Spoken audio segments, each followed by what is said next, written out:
Welcome, everyone. Hey, on this episode of Act, Achieve, Live, I'm going to talk to you about some actual tangible tips that can help you achieve your goals, that can help you break out of your comfort zone. My podcasts are always talking about all the problems that we have. How do we get in our comfort zone goals, how to get out of your own way, how to leave behind what you want to leave behind, and so on.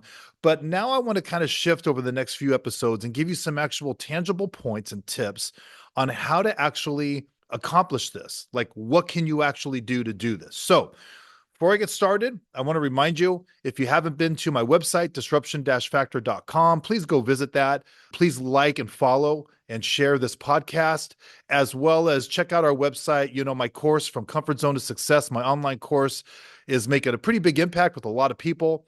And it is still on the pre-launch discount price of $349. Go check it out. Okay, so let's get into this. I've told you many times what my character traits are that keep me in my comfort zone. Okay, and these are the things that I really struggled to overcome early on in my entrepreneurial journey years ago. Now I've gotten very good at overcoming these character traits that hold me back, but I still have to overcome them because they're never going anywhere. I'm a procrastinator. I have an intense fear of rejection. I care way too much about what other people may think or what they might say, and I'm easily distracted. Those four things, if left to my own devices, will derail me anytime I'm trying to move an area of my life to another level. So years ago, here's one thing that I had to do because I moved to a strange town to start my business. I didn't know one person, not one.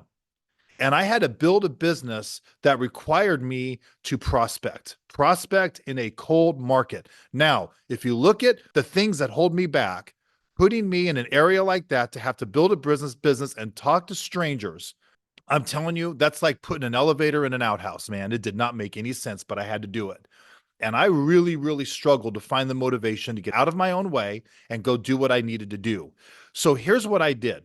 Two things. One is I put myself into what I call robot mode. What does that mean? Well, look, if there's an area of your life, you set a goal, you want to take it to a new level, the only reason you won't follow through with that goal, the only reason you won't accomplish that is because you don't do what's needed to be done. You won't do what you need to do to achieve it.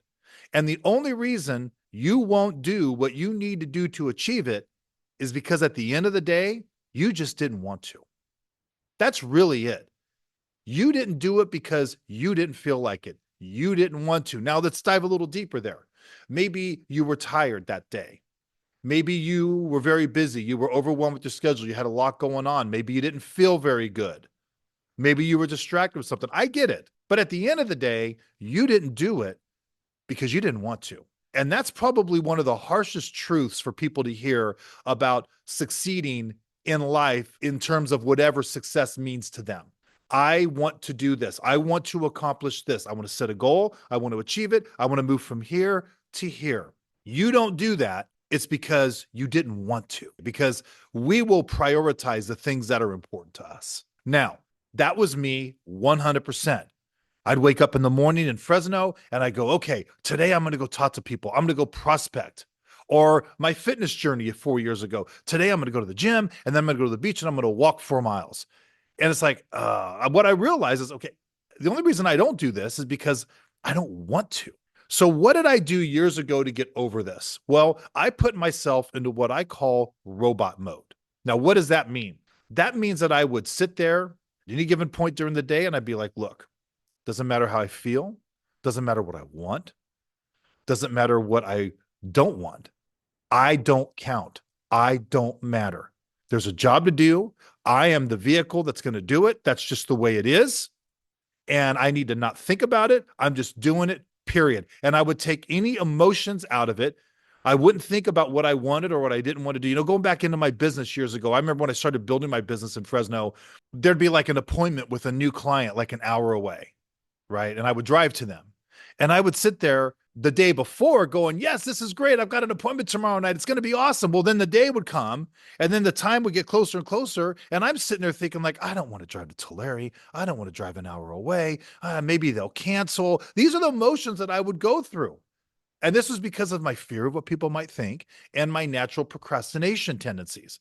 So instead, I wouldn't think that anymore. I'd just be like, nope, I'm going. That's just what I do. I am a robot. Doesn't matter how I feel. Doesn't matter what I want. Nobody cares. I go. And I would put myself in this mode. And I'm telling you, it made all the difference in the world for me.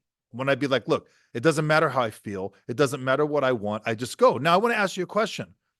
Most of you have a job with set hours. Do you wake up in the morning and think to yourself, you probably think to yourself a lot, do I want to go? Maybe you don't want to, but you never actually sit there and go, am I going to go? Am I not? Am I going to go? Am I not? No, you don't. When it comes to your job or your kids, you are in robot mode because you do what you need to do regardless of how you feel and whether you want to or not, right or wrong.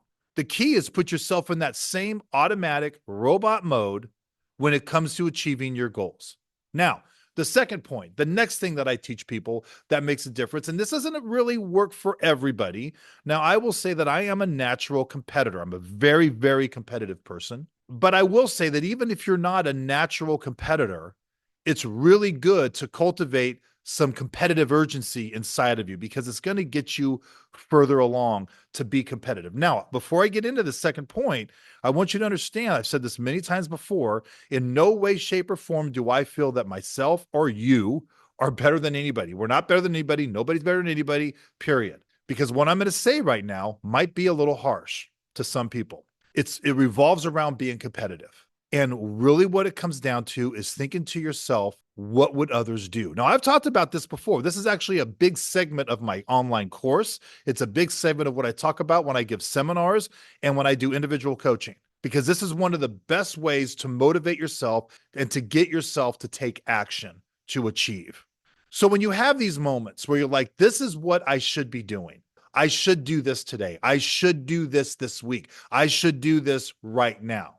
And then you kind of have those moments where you're like, I don't feel like it. Or you make excuses and you justify, I have a lot going on. I'm really busy. It's not like, well, if the robot mode thing isn't working for you, then just ask yourself a question right there. What would most people do feeling the way I feel right now? Most people, as you know, they wouldn't do it. And I've said this many times before, in any area of life that you want to take to a new level, all you have to, you want to know what to do? Just look around and observe what everybody else does and do the opposite, and you're going to win.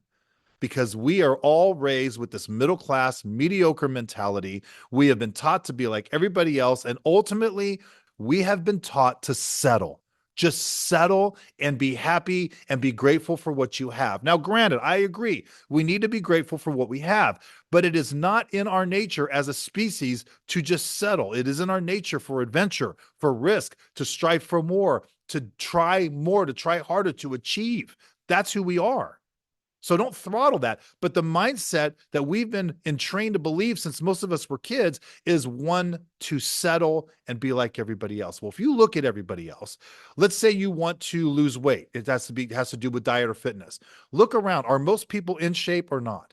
Are most people thin or are most people heavy? Are most people happy with the way they look and their physique, or would they like to change something? Yet, what do most people do? Nothing. So you're sitting there going like, look, I don't feel like doing it. I know what I should do, but I've got this and I've got this and I've got this. And here you are getting in your own way. And just think to yourself, what would most people do? Most people wouldn't do it. I'm going to do it. And that's how I'm going to beat them. And that's how I'm going to win. If you're not competitive, then take the whole that's how I'm going to beat them thing out of it. Just say, what would most people do? They wouldn't do it. I'm going to do it. And that's how I'm going to achieve. That's how I'm going to win. Now, for me, I just turned 57 years old, and I really want to be fit as I get older. So I've been on a fitness journey, as you know, I talk about it enough. But I would look around at people my age, especially men my age, and very few of them are in shape. Very few of them are not heavy. And I'm like, I don't want to look like that. I just don't. I don't want to look like that. And that actually moved me more than the idea of achieving my fitness goal, is I just don't want to look like everybody else. And when I would sit there, I still do this to this day, you guys. Honestly, I do these two things to this day. You don't know how many times I sit there going like, I don't feel like doing it. I don't want to do it. But I'm like, no, most people wouldn't do it. And I'm going to. And that's how I'm going to keep winning. That's how I'm going to do this. So these are two things, robot mode and asking yourself, what would others do, and doing the opposite. creating a competitive urgency about you. There's nothing wrong with that. Okay. So I hope this helps you. I would encourage you, hey, follow me on my TikTok account. It's up and running. It's just at Disruption Coach on TikTok. We got put a lot of stuff on there. Check out my website, disruption-factor.com. Follow this podcast, if you will. Check out our YouTube channel, Disruption Factor. Go from there. So I hope this helps you. Thank you very much. Have a great day.